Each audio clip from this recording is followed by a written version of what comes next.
എല്ലാവർക്കും പുതിയൊരു വീഡിയോയിലേക്ക് സ്വാഗതം.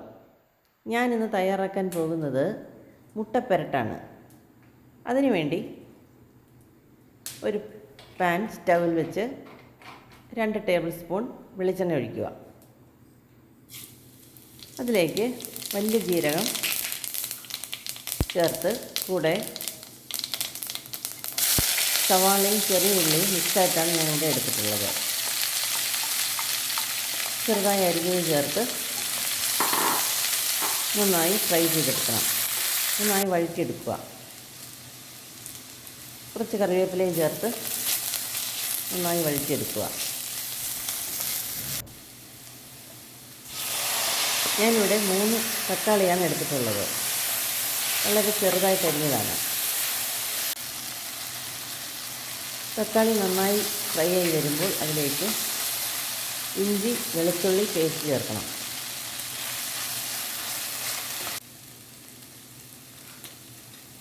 ഇതിലേക്ക് ഞാൻ 1.5 ടേബിൾ സ്പൂൺ കാശ്മീരി മുളക് പൊടിയാണ് ചേർത്തിട്ടുള്ളത്. 1/2 ടേബിൾ സ്പൂൺ കുരുമുളക് പൊടിയും ചേർത്തിട്ടുണ്ട്.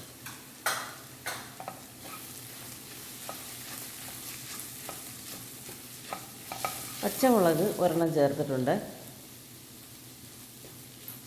അതിനുശേഷം 1 ടീസ്പൂൺ മഞ്ഞൾപ്പൊടിയും ചേർക്കുന്നുണ്ട്.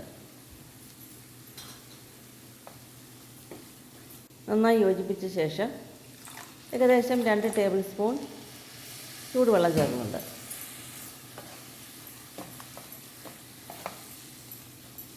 നന്നായി യോജിപ്പിച്ച ശേഷം മാറ്റി വയ്ക്കുക.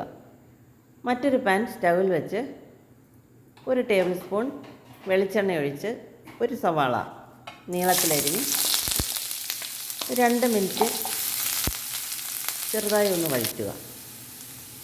അതിനുശേഷം നേരത്തെ നമ്മൾ തയ്യാറാക്കി വെച്ച് മസാലക്കൂട്ട് ചേർത്ത് യോജിപ്പിക്കുക.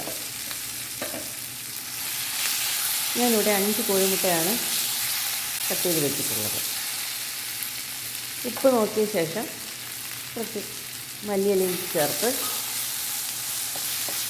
ഒന്നുകൂടെ ഒന്ന് വഴറ്റിയെടുക്കാവുന്നതാണ്. അതിനുശേഷം കട്ട് ചെയ്ത് വെച്ചിരിക്കുന്ന മുട്ടയും ചേർത്ത് നന്നായി ഇളക്കി യോജിപ്പിക്കണം.